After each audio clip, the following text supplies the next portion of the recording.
അപ്പോൾ ഒരു ബ്രാൻഡ് എന്താ, ബ്രാൻഡ് എന്നുകൊണ്ട് എന്താ ഉദ്ദേശിക്കുന്നത് നിങ്ങൾക്ക് മനസ്സിലായിട്ടുണ്ടോന്ന് അറിയില്ല. What is A brand? പറയാൻ പറ്റുമോ ആർക്കാം? ഒരു ബ്രാൻഡ് എന്താ? ഒരു ബ്രാൻഡ് പറഞ്ഞാൽ നമുക്ക് ഡിസ്കസ് ചെയ്യേണ്ട വലിയ പോയിന്റ് എന്താണ് ബ്രാൻഡ് എന്നുള്ളത്. അപ്പോൾ എല്ലാ ബിസിനസ്സും ബ്രാൻഡ് അല്ല ആക്ച്വലി. ബ്രാൻഡുകൾക്ക് അതിൻ്റെതായ ഒരു ഇമോഷണൽ കണക്ഷനോട് കൂടെ ആളുകളുടെ മനസ്സിൽ എന്നും നിൽക്കുന്ന ഒരു സർവീസാണ്, അല്ലെങ്കിൽ എന്നും മനസ്സിൽ നിൽക്കുന്ന ഒരു സാധനമാണ്. അതിൻ്റെ ഒരു കസ്റ്റമർ എക്സ്പീരിയൻസാണ്.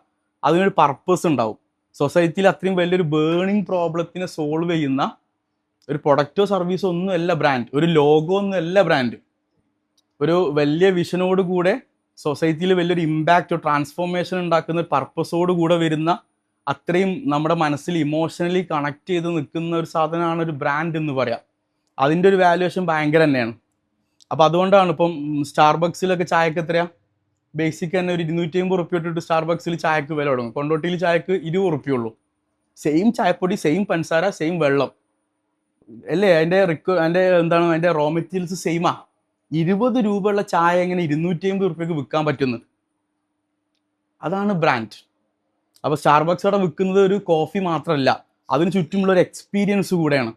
അവിടെ വന്നിട്ട് ആളുകളുടെ മൈൻഡിലേക്ക് വരുന്ന പ്രീമിയം ലോഞ്ചും പ്രീമിയം സെറ്റപ്പും അതിൻ്റെ എക്സ്പീരിയൻസും അതിൽ നിന്ന് കിട്ടുന്ന ഇമോഷണൽ കണക്ഷനും പീസും ഇന്നർ പേഷ്യൻസും ഒക്കെയാണ്.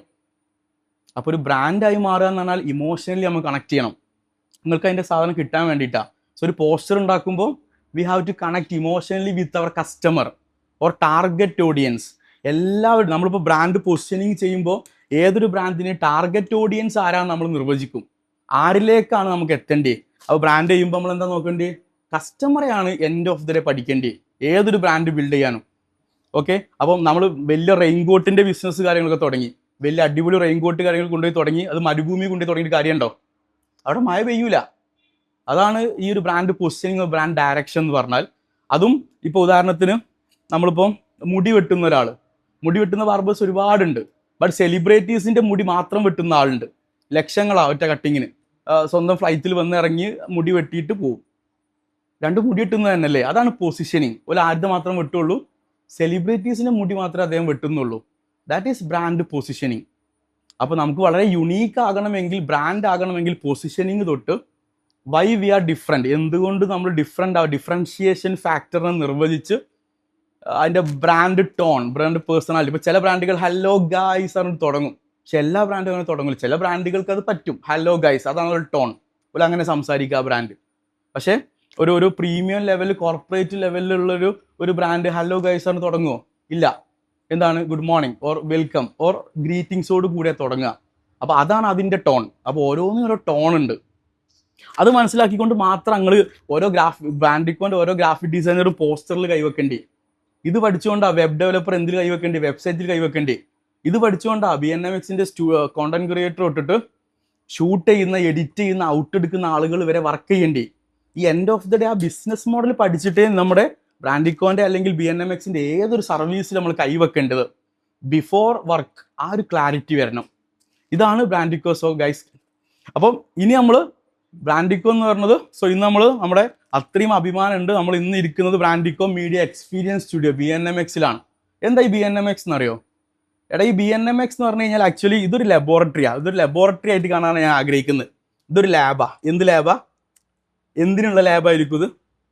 BNMX എന്തിനുള്ള ലാബായിരിക്കും? ഒറ്റ പോയിന്റ് ഉള്ളു. എന്തിനാ? ബ്രാൻഡ് ബിൽഡ് ചെയ്യാനുള്ള ലബോറട്ടറിയാണ്. BNMX ഇങ്ങനെ വന്നു കഴിഞ്ഞാൽ നമുക്ക് ഇൻഫിനിറ്റി വാൾ ഉണ്ട് അല്ലേ? ഇൻഫിനിറ്റി വാള് കാര്യങ്ങളുണ്ട്. അപ്പോൾ BNMXനെ ഇതൊരു ലാബായിട്ട്, ലബോറട്ടറി ആയിട്ട് കൺസിഡർ ചെയ്യാൻ നമുക്ക് ഇഷ്ടം. എന്തിനുള്ളതാ അത്? ബ്രാൻഡിനെ ബിൽഡ് ചെയ്യാൻ. അപ്പോൾ ഒരു പേഴ്സണൽ ബ്രാൻഡ് ആകട്ടെ, ബിസിനസ് ബ്രാൻഡ് ആകട്ടെ, ഇങ്ങോട്ട് വന്നു കഴിഞ്ഞാൽ നമുക്ക് ഇൻഫിനിറ്റി വാൾ ഉണ്ട്. ഇവിടെ വെച്ചുകൊണ്ട് അവിടെ personal, professional photoshoot, product photoshoot പോവാം. നമുക്ക് പോഡ്കാസ്റ്റ് ഉണ്ട്. ഏതൊരു ബ്രാൻഡിൻ്റെയും ബ്രാൻഡ് സ്റ്റോറി തൊട്ട് ആ ഫൗണ്ടറുടെ ലൈഫ് തൊട്ടിട്ട് ഡോക്യുമെൻ്റ് ചെയ്യാൻ പറ്റുന്ന പോഡ്കാസ്റ്റ് ഉണ്ട്. പ്രീമിയം ലോഞ്ച് ഉണ്ട്. ഡിഫറെൻ്റ് ആയിട്ടുള്ള വാൾ ബാക്ക്ഡ്രോപ്സ്, ബ്ലാക്ക്, റെഡ്, ബ്ലൂ ഒക്കെ ഉണ്ട്. ഇതൊക്കെ സെറ്റ് ചെയ്ത് എന്തിനാ? ഡിഫറെൻറ്റ് പാറ്റേണിലും ഡിഫറെൻറ്റ് ആംബിയൻസിലും ഒരു ബ്രാൻഡിനെ ക്രാഫ്റ്റ് ചെയ്തിട്ട് എടുക്കാനുള്ളതാണ്, ഒരു ബ്രാൻഡിനെ ബിൽഡ് ചെയ്തിട്ട് എടുക്കാനുള്ള. അത് ഇവിടെ നിൽക്കുന്ന നമ്മൾ ഓരോരുത്തരും സയൻറ്റിസ്റ്റുകളെ പോലെ ആക്ട് ചെയ്യണം. പ്രിസിഷൻ വേണം. വെറുതെ കയറിയിട്ട് കൈവെക്കുക എന്നല്ല, വ്യക്തമായ പ്ലാനോടുകൂടെ ഒരു ഒബ്ജക്റ്റീവ് വെച്ചിട്ട് എന്താ ചെയ്യുന്നതെന്ന് ക്ലാരിറ്റിയോട് കൂടെ വേണം നമുക്ക് ഓരോ ബ്രാൻഡിനെയും ക്രാഫ്റ്റ് ചെയ്യാൻ, ബിൽഡ് ചെയ്യാൻ, അതിൻ്റെ പർപ്പസ് നോക്കിയിട്ട്. അല്ലെങ്കിൽ അത് ഇമ്പാക്റ്റ് ഉണ്ടാക്കില്ല. ഒരു ബ്രാൻഡിൻ്റെ മെയിൻ ലക്ഷ്യമായിട്ട് ഞാൻ വിശ്വസിക്കുന്നത് ടു ക്രിയേറ്റ് ആൻ ഇമ്പാക്റ്റ്, സൊസൈറ്റിയിൽ ഒരു ഇമ്പാക്റ്റ് ഉണ്ടാക്കണം. ഇപ്പം ഉദാഹരണത്തിന് ഇപ്പം ഗാലക്സി, കാഡ്ബറി അല്ലേ, ചോക്ലേറ്റ്സ്, അവരുണ്ടാക്കിയ ഇമ്പാക്റ്റ്, വാലന്റൈൻസ് ഡേ മൊത്തം കാഡ്ബറിൻ്റെ അത്രയും സെയിലാണ് നടക്കുക. അപ്പോൾ അവരുണ്ടാക്കിയ ഇമ്പാക്റ്റ് അത്രയും വലുതാണ്. അവർ ചോക്ലേറ്റ് കാഡ്ബറി അല്ല ഷെയർ ചെയ്യണത്, ലവ് അല്ലേ, സ്നേഹമാണ് ഷെയർ ചെയ്യണത്. അതുപോലെ ആയിരിക്കും, അതാണ് ഒരു ബ്രാൻഡിൻ്റെ ഉദാഹരണം എന്ന് പറഞ്ഞാൽ.